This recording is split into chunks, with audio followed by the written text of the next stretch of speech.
Well, it's a beautiful morning. We are on page 35 in our material this morning, page 35. We're going to finish up the last few questions and then get into lesson 11, where we'll be talking about the golden calf. But first, we've got to finish up the end of lesson number 10. Before we continue and get started into our material, let's pause and let's have a word of prayer together. Our God and our Father in heaven, we come to you this morning. We're so thankful that you allow us and afford us this opportunity to gather here free of harm and worry from our government and from others, free to come and worship and to serve you. We're thankful that you have given us your word, that we can know how you dealt with your people in times of old, and by what standard we will be judged as well. We pray that as we study these things this morning, that we will make application, that we will grow closer to you, and that one day we will be able to spend eternity in heaven with you. In Jesus' name, amen. All right, so we were on page 35, the covenant confirmed, and we'd got through the first couple of questions. So just real quick by way of review, how did Israel respond when they heard the words of this law according to Exodus 24 and verse 3? They said they're going to do all that God has commanded them. Again, this is the second time in this lesson that we have seen those words. And then, what did Moses do with the words of the law according to Exodus 24 and verse 4? He wrote them down. He recorded those words. And I think Max asked the question on Wednesday night is, what happened to the words he recorded? Where are they? Yeah, they're in our hands, right? We have those words in the books of Genesis and Exodus and Leviticus and Numbers and Deuteronomy. The words of Moses that he recorded for us have been preserved through time so that now today in 2018 we can read and we can study those words that Moses recorded. And so we'll continue on now in our material. Question number 23, how did Moses and Israel ratify this covenant according to Exodus 24, verses 4 through 10? How did he ratify it?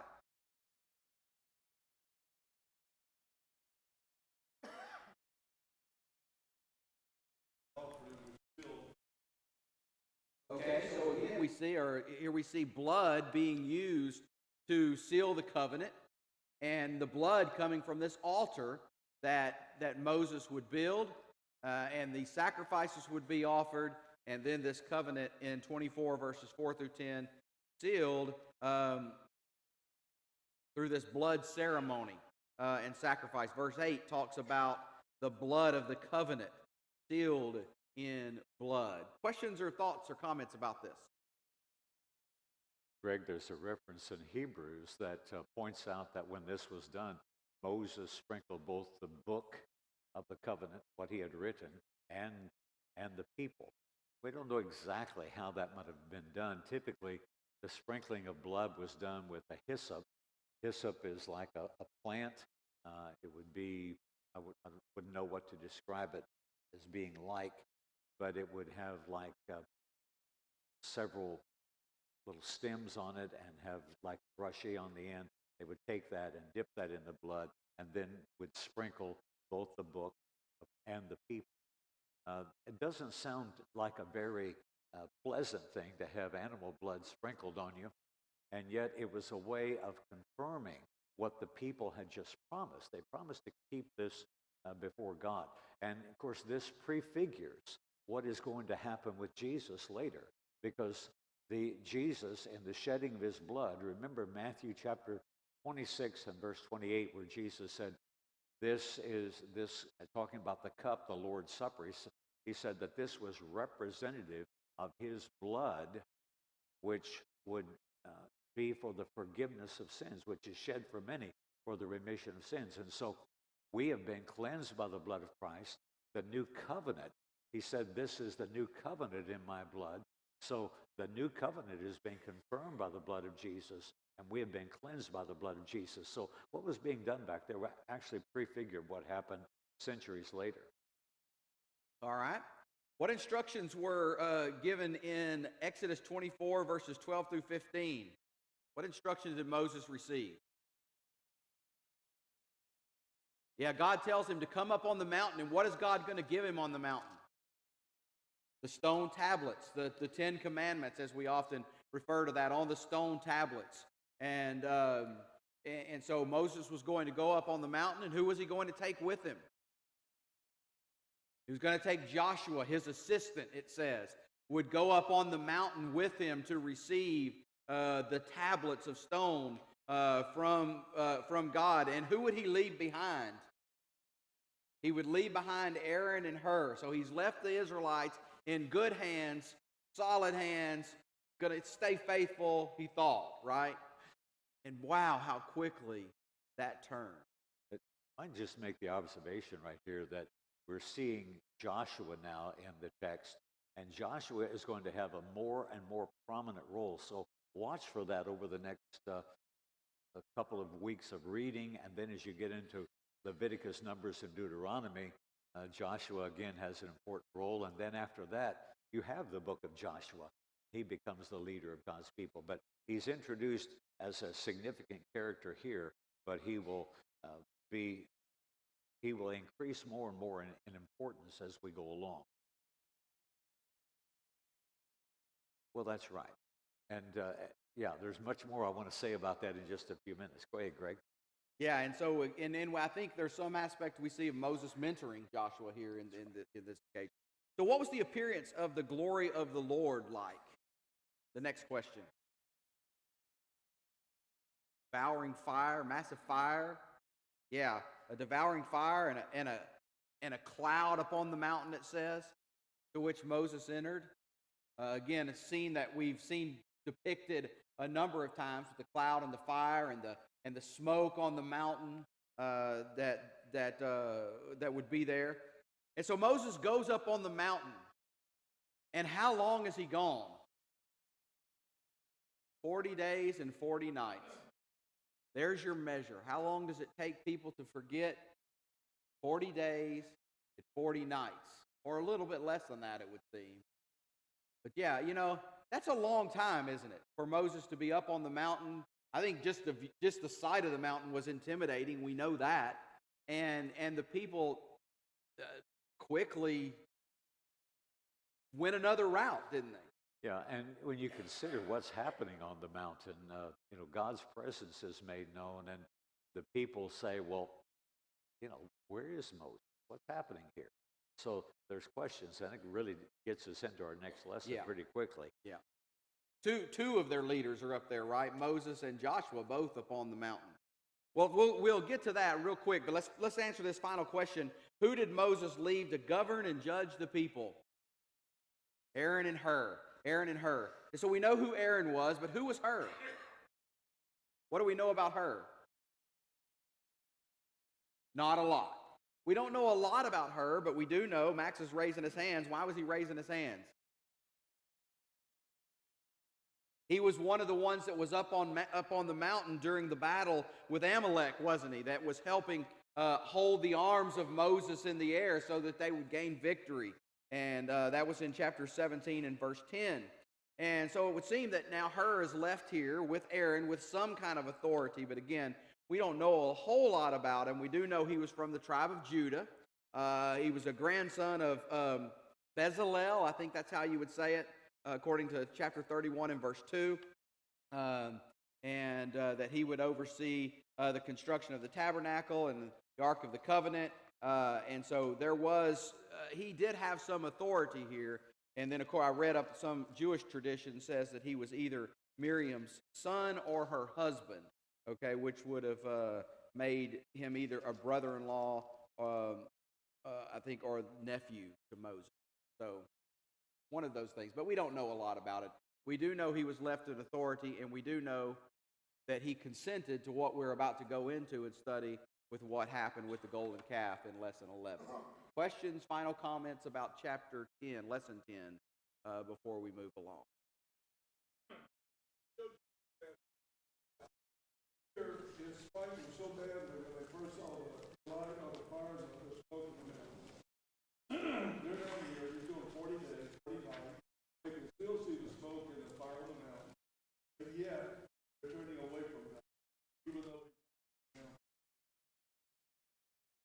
Yeah, we're going to talk about that a little bit too. I kind of take that tack as well as they're turning away from God. I've even implied that, and I think they are. They don't completely abandon God, do they? They just abandon some of His commandments. So maybe that's the same thing, Max. But I think we'll see as we go through and looking at the golden calf, their intent was still to worship God. Yeah. And so we'll talk about that a little bit more as we go along. So we turn to the golden calf, lesson number 11, page 37. Page 37. Exodus 32 through 34 will be our text here for this section of our material. And Greg, we might just mention that we're skipping over several chapters here because we're following the historical narrative. However, in the lesson 12, which is upcoming, we'll go back and pick up a lot of that about the tabernacle and the priesthood and so on. So we're not neglecting that. It's just that we're following the historical narrative rather than looking at those right now. All right, so as we get on into page 37, lesson number 11, idols for Israel's the first header there. First question number 1, what had been the first 2 commandments that the people had heard when God spoke to Moses in Exodus chapter 20? What were the first 2 commandments? Up there on the board. You shall have no other gods before me, and no graven or carved images, right? And again, we'll see that they will violate at least one of these very, very quickly. So what did the people do when they fretted because Moses was gone too long, according to Exodus 32 and verse 1?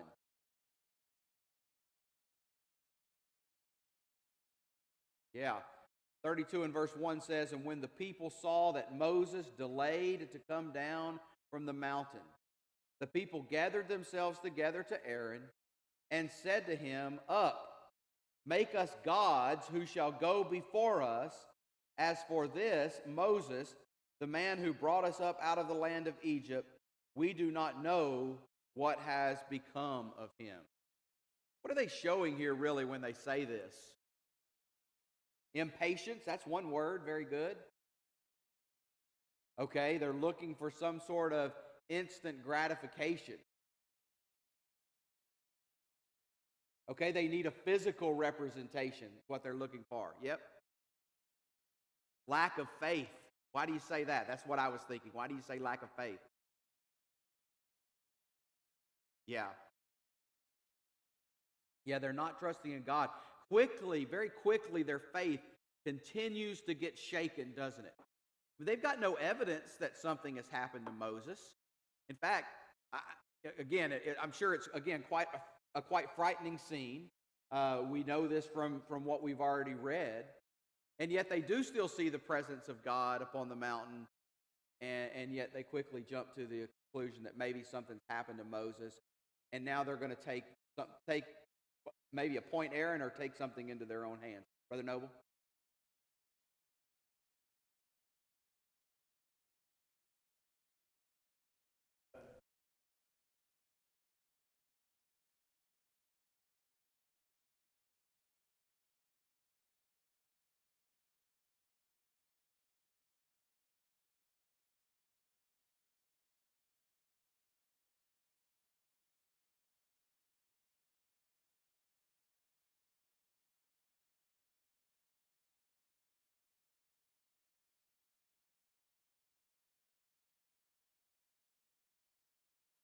Yeah, very good. Yes.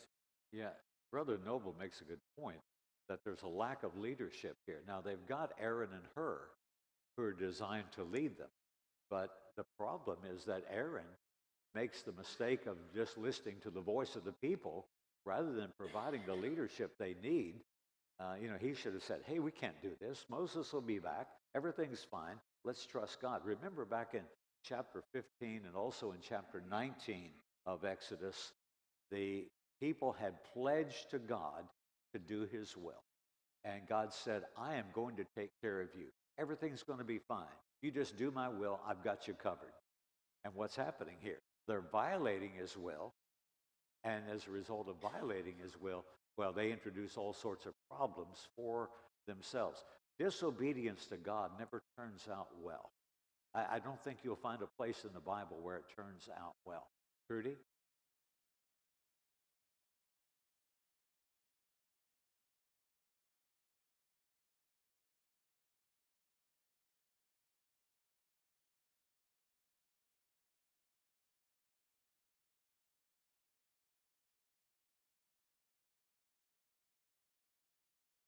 Well, for whatever reason, Aaron goes along with the disobedience of the people. People said, make us gods who will lead us. That's what he did.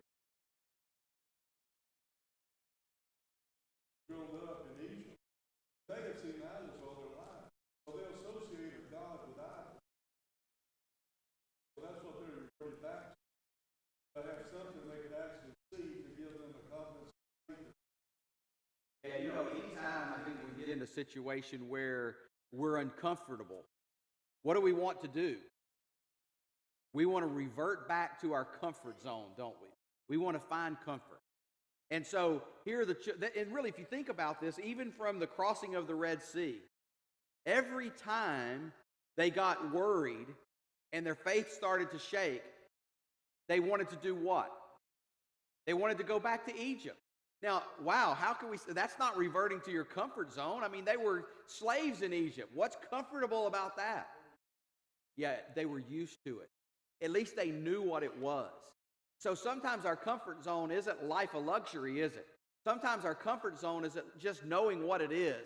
We feel more comfortable about knowing where we are and what's going on, even if it's not good, than we feel about the unknown.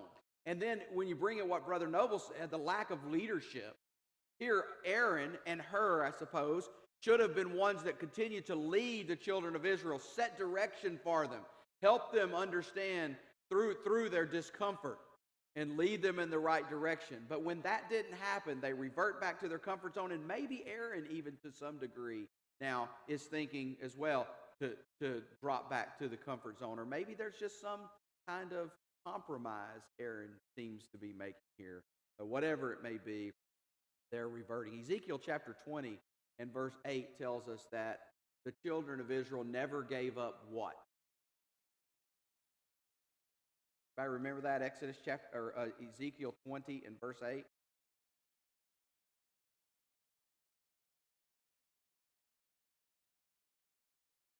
Is that in the lesson, Greg? It is not. Okay. It's an add-on. Okay. Therefore, the silence that is in the room. But they rebelled against me and were not willing to listen to me. None of them cast away the detestable things their eyes feasted on, nor did they forsake the idols of Egypt. So we see here they never gave up completely the idols of Egypt. And we would see that would continue to be a problem for them, not just here at the foot of Mount Sinai, but it would continue to be a problem for them. When they allowed those things to be remotely in their lives, they would continue to revert back to those things. And you don't push sin out. You let it hang around on the fringe. What's it going to do? It's going to keep coming back and trying to take over. That's what we see. So that was a trick question. It wasn't a trick question. It was an added question. So they go to Aaron and they tell him to fashion something for them. They start giving him jewelry, and they come up with a golden calf, that they may worship. And then it says, Exodus 32 and verse 4. Let's read Exodus 32 and verse 4. And he received the gold from their hand, and he fashioned it with a graving tool, and made a golden calf. And they said, "These are your gods, O Israel, who brought you up out of the land of Egypt." And so the question was, who declared that the golden calves as the gods who brought Israel out of Egypt? Children of Israel. Is that what you got, Max? I think it's a combination of Aaron and the people. This whole golden calf story just is intriguing. As you've already mentioned, and as Brother David pointed out, these people were, when it came to God in Egypt, they were sight-oriented. They'd seen all these Egyptian gods, and as we noted in an earlier lesson, the Egyptians actually had hundreds of differing gods. So they were used to that. That's one of the reasons that they asked for something like this. But when Moses comes down from the mountain, and I know I'm getting a little bit ahead, I just think Aaron is so lame in what he says.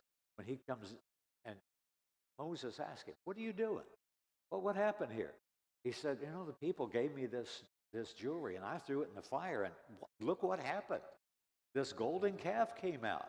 And is he trying to fool Moses somehow? He didn't say, "I made it."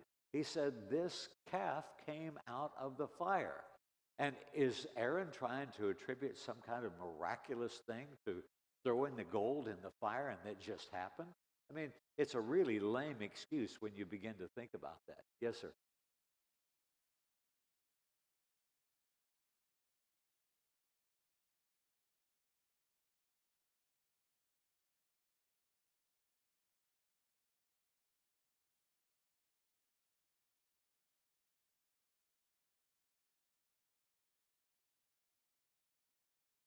Well, the question is, do you think they looked at Moses as a physical representation of God?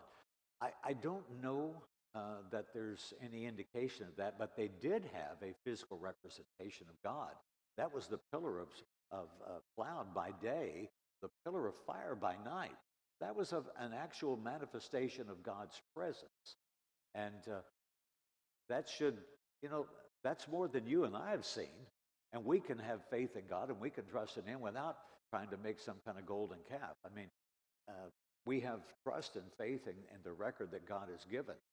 But this thing of Aaron is just, I think it shows what a weak leader Aaron has become. And he actually blames the people for it rather than taking responsibility. When you act, you have to take responsibility. You can't shuffle it off to somebody else and say, well, they did it. He did it. Aaron was the one who made the golden calf. Yeah, so if you were to look in my book this morning, you would see that I answered this page in all blue ink, but I've got some black ink around this question, because as I went through and I was looking at this and rereading this question, I was looking at it and thinking, wow, again, we kind of think to ourselves, and again, as I've studied this since I was a kid, right, read this story, and you think, well, they have just reverted back off to their idol worship and worshiping these Egyptian gods by creating this calf. And that really wasn't their intent, was it? What was their intent? As their God, but what God? The Jehovah, the true and living God that had brought them out of Egypt. And so it wasn't that they were abandoning worshiping God. It's that they wanted a physical representation of God. They were trying to go back, again, to what they had seen in Egypt. Reverting back to what they had seen in Egypt is what's going on here, but still their intent was to worship God. But what was wrong? Yeah, they made a graven image. They violated what that God had already told them not to do, and they went and did it. And so, I said Aaron either went along, maybe he just compromised, and I don't know, this is speculation obviously, but you wonder if Aaron just is going, well, at least they're still worshiping God. It's just they're using a different method. Well, when has that ever worked? Never. And people in our culture try it all the time. I can remember in college someone saying, anything really that you do, if you do it in the name of God, God's going to appreciate it. I mean, you're worshiping God. I'm trying to do this, and I'm doing it in the name of God, so He's going to... No, that's not the way it works, is it? God doesn't appreciate us going out and worshiping any way that we want to, as long as we say, oh, I'm worshiping the Jehovah. No, God says we worship in spirit and in truth. We've got to worship with the right heart, doing the right things. And that's the only way we can please God. Chip and then Brother Buck. Egyptian influence probably played a big part. Used speaking through that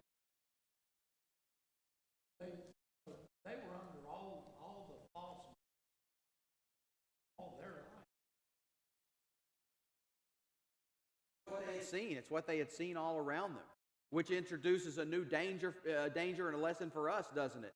Is that just because we see things happening all around us, we can't accept that as the norm or acceptable to God, which what society does, right? Society says, well, this has kind of become the socially accepted norm, therefore this must be okay before God, and that's not the case. Yeah. Yeah. Tradition, following tradition, right? Brother Buckley?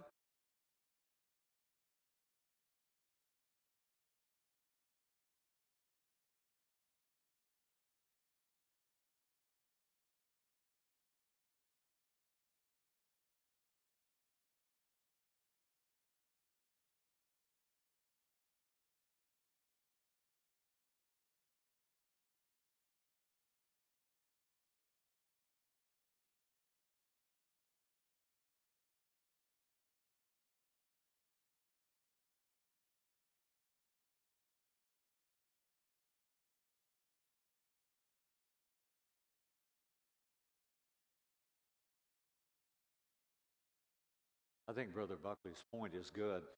He's saying that sometimes people say, well, this is what I want or what I like in worship. And if I like it, surely God will like it. And, brethren, God has given us a book here to tell us what He wants. And it's not up to us. But what Brother Buckley is talking about is really the essence of man-centered worship. Sometimes people think, well, when you talk about man-centered worship, you're talking about worshiping a man. No. We're talking about pleasing man. God-centered worship is about pleasing God. Man-centered worship is about pleasing man. And if we have it in our hearts that we want to please ourselves in worship, then we're making, obviously, a terrible mistake. We come together to please God. You asked the question, which was it? Who was it that said these are your gods? I think in verse 4, it is maybe the people who say it. But then in verse 8, Aaron says, this is your God, O Israel, who brought you out. And so you've got a conspiracy between Aaron and the people, and we don't know where Hur is in all of this. I want to think Hur is saying, no, stop all this. But if he's there, his voice is never recorded. Yeah. And so, yeah, it seems like we've got Aaron, instead of being the leader of the people, he's being the follower of the people. Yeah, remember King Saul in 1 Samuel chapter 15, where he was told to go out and do in the Amalekites, but he didn't do it. He didn't do what God said. And when Samuel approached him and said, what is this? You were supposed to do this. Well, it's what the people wanted. And so oftentimes, leaders succumb to what the people want. This is what the people want. They want the golden calf, so Aaron gives it to them. And that makes Aaron popular, doesn't it? Yeah, makes him popular with the people, but he's not going to be very popular with Moses, and certainly not with God. Any more questions? Yes, sir.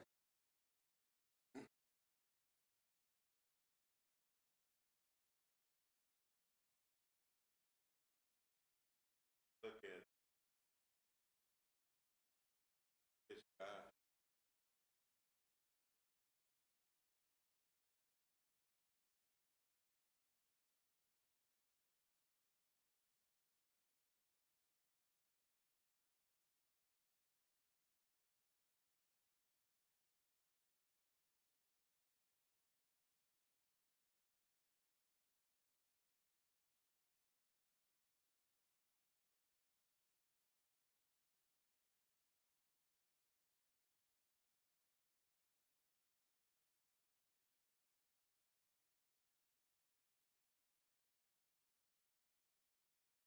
But God had showed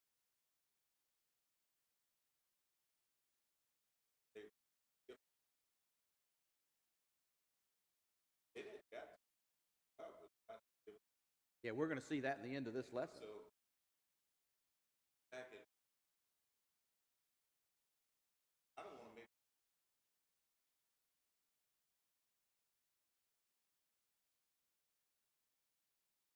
these people back.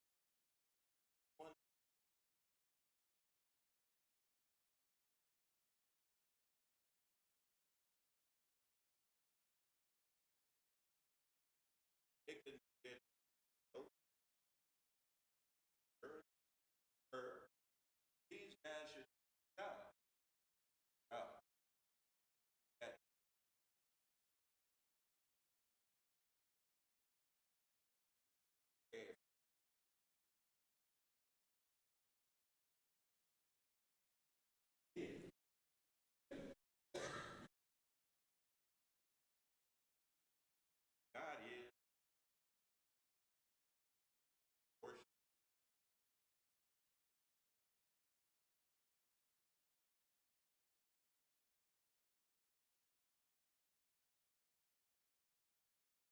Yeah, and certainly we shouldn't. And we see Aaron try to make some excuses, don't we? And he shouldn't have done that. He shouldn't make excuses.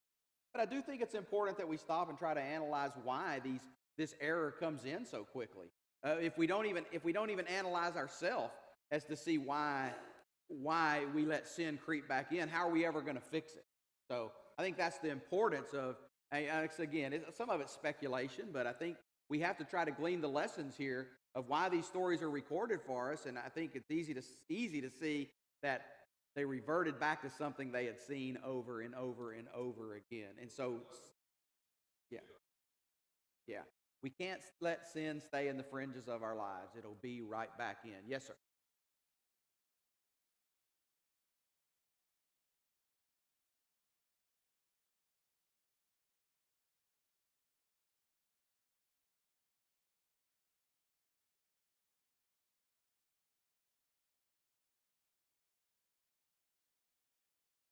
Did God only get angry when he saw the people and do what they were?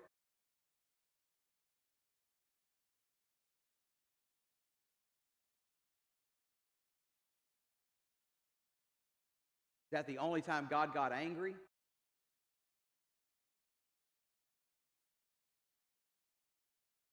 Well, is it only time that God gets angry is with people like Moses or like the people? Yeah, like the people. The answer to that might be yes, because sometimes we act like those people. And when we act like those people, should we expect that God would be angry with us? Absolutely. We should expect God is angry with us when we act like those people. Is that your question?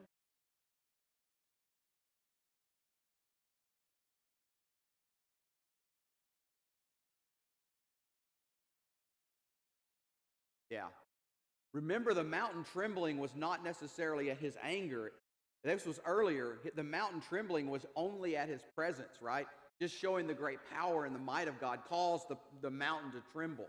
And imagine an angry God. If his presence did that, imagine what an angry God might do. He might cause a great flood that would destroy all the people. Did God get angry? He certainly did. He got angry at a people that would not listen to them. And he destroyed the world by flood, except for 8 people. Will God be angry with those who do not listen to him? And in the time of judgment, God will say, "Depart, I know ye not." And so, very similar to we see God's anger here in this chapter and in this lesson, where he wants nothing to do with the people. Yeah. We see the anger of the Lord on a number of occasions. Remember Korah. We've seen the anger of the Lord against the people already. The anger of the Lord against Pharaoh. We got to do what's in the book, don't we? Because we don't want the anger of the Lord to be against us. Verse 34 of chapter 32. Okay, chapter 32, verse 34 says, "But now go lead the people to the place about which I have spoken to you. Behold, my angel shall go before you. Nevertheless, in the day when I visit you, I will visit their sin upon them." Yeah. And we're going to talk more about that as we get into the second part of this lesson about him even saying, "Send the angel," and why he says that as opposed to himself. Comment? Question? I mean, not question, comment. Yeah. You might have a question. Anybody else have a question or comment? Do I get to ask you questions, Greg? Sure, I may not answer, but you can ask. I don't have any. Let's go on. All right, question number 5. What did Aaron do when he saw the people treat the calf this way?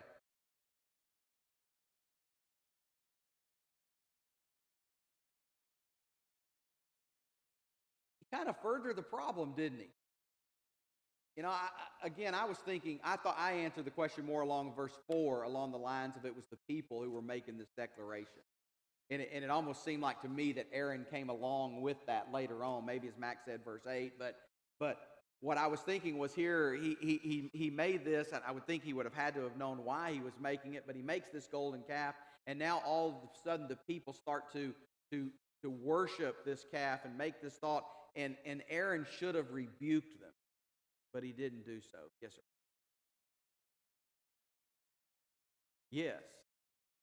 Yes. Yeah, that's what's coming next, isn't it? Is that Aaron's going to actually go build, instead of rebuking them, he continues the folly. He starts to build an altar so that then they can worship and make sacrifices to the calf. So he starts to make the problem even worse, doesn't he? Brother Buckley, you had your hand up? Yeah.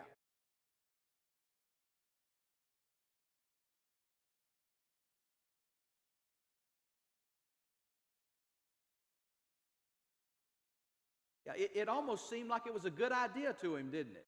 When he saw the way this was happening and said, hey, let's worship this thing. Let's make an altar. And he made the situation worse, didn't he? Trudy?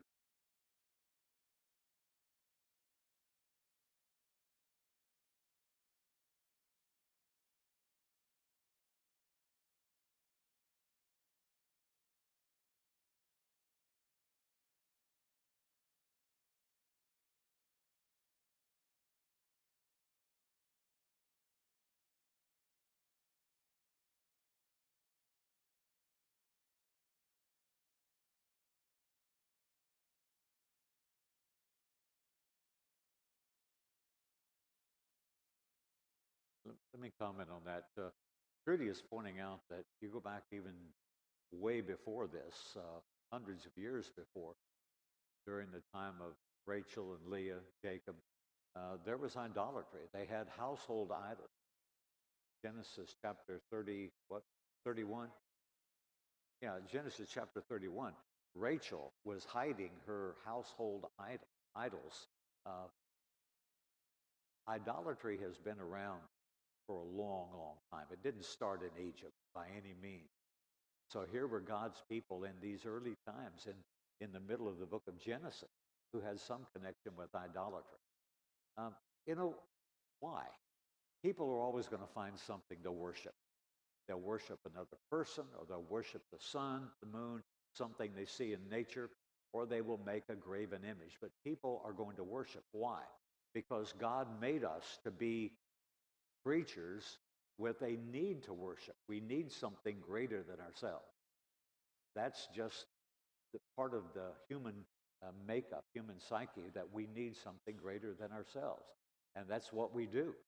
And so we'll find something to worship. And so even in those early chapters of Genesis, you find idolatry. And you find idolatry all through the Old Testament. Brother Greg mentioned Ezekiel a while ago. Look at Ezekiel, Jeremiah, Daniel, Isaiah. Why did the people go into Assyrian captivity? Why did they go into Babylonian captivity? It was because of idolatry. But behind the idolatry was a lack of leadership on the part of God's people. You know, leadership is designed to protect the people. That's what Moses and Joshua had tried to do. That's what Aaron and Hur should have done. Protect the people from their own folly. And when you look at the work of leaders in the church today, Acts chapter 20, verses 28 to 32, talks to elders, and it says that they must be on guard against savage wolves who will come in from the outside. Also, from among your own selves, men will arise, speaking perverse things, not sparing the flock. So a fundamental responsibility of leadership is to protect the flock of God. That's what Aaron and Hur failed to do in this case. Yes, Amy?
Let me pick up on one thing that Amy said, that the people have been complaining, we don't know what's happened to Moses. He's gone. Who knows? So there's the people complaining, what's going to happen to us? And Aaron is able to stop the complaining for a day or two. And so it sounds like to him, hey, everything's going better now. We got this golden calf. We're having this big feast. We're eating, playing. We're having a lot of fun. I think 1 Corinthians chapter 10 even implies that some of them were engaging in fornication, because that's what idols allow you to do. But Aaron has stopped the complaining, so he may feel pretty good about himself. It's never the responsibility or the work of the leader to merely squelch complaints in some way. It's the responsibility of leaders to lead the people in the right way. That's what Aaron fails to do, because he leads the people into idolatry. And you have to say that he led them. He cannot blame the people. That's what he's going to try to do. He's going to say, well, the people made me do this. It's your responsibility. Who was left in charge, the people or you, Aaron? Who's left in charge? You have responsibility, and you do not merely succumb to the voice of the people who want to go astray from God. It's interesting, too, that Aaron was brought in to give Moses that confidence to be the leader that he needed to be. And like Amy said, in the end, it's really Moses who's the strongest. And it wouldn't even be Moses and Aaron together in the end, would it? It would be Moses and Joshua. So Aaron wouldn't even be a part of that mix in the end. It would be Joshua rather than Aaron because of his lack of leadership, more than likely. Here and then here.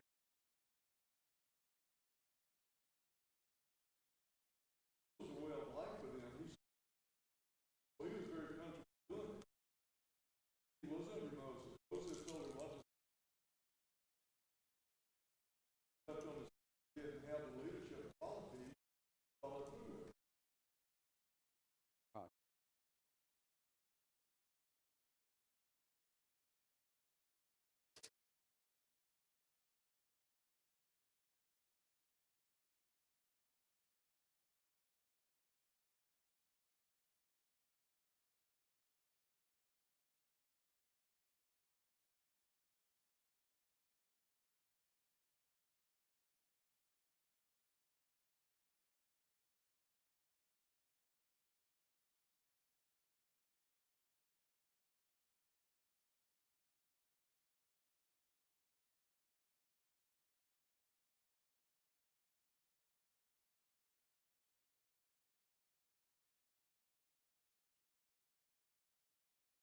Yeah, to do the right thing regardless of what the multitude wanted.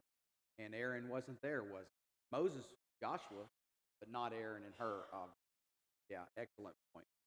All right, so we already alluded to question 6. The proclamation that Aaron made was that tomorrow what? There will be a feast to the Lord. Feast to the Lord, you see? But then let's look at how God responds to the golden calf. Question number 7 says, what did God tell Moses regarding Israel and the golden calf in Exodus 32, 7 through 10? What did God tell Moses? Yeah, I'm going to destroy you and build up a nation from you. I like verse 7.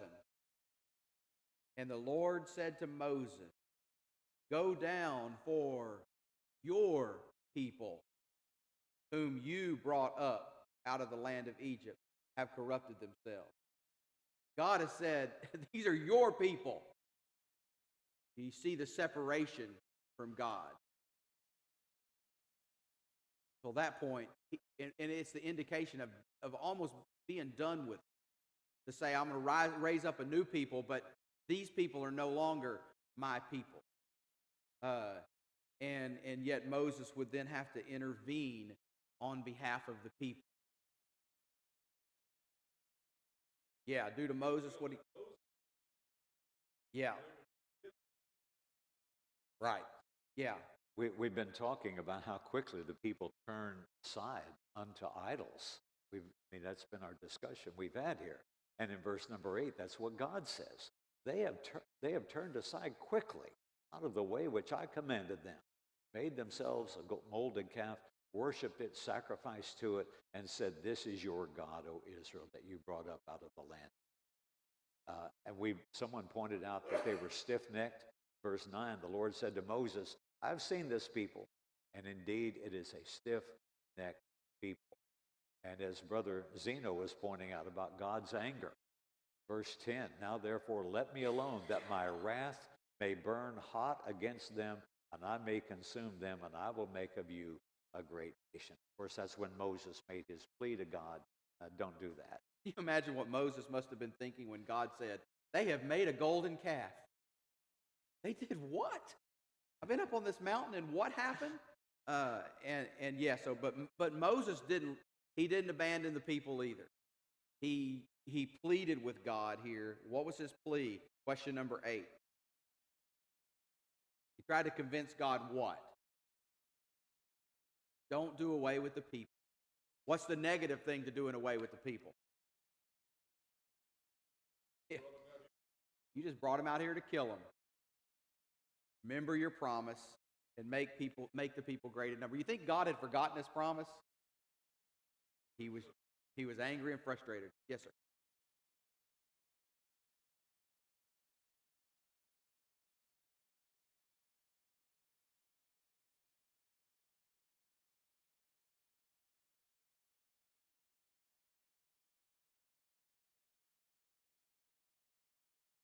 Was Moses trying to say, yeah, Moses points it back to your people. Was Moses saying, hey, they're not my people? Is that what he's saying? No, he's reminding God, these are your people. And let's continue on with them, right? And so he makes that point. Let's turn over to page number 38. What did Joshua say as they were coming down from the mountain? Well, he thought war was going on in the camp based on what he was hearing, all of the noise factor that was going on. And then when Moses actually sees the sin of the people, question number 10, something God had already told him about, but he hadn't seen it. What was his reaction? Anger burned. He destroyed the tablets, threw the tablets down onto the ground, and destroyed the tablets. I think we're out of time. No, we have 2 minutes. 2 Jim's minutes? telling us through the window. Okay. Yeah.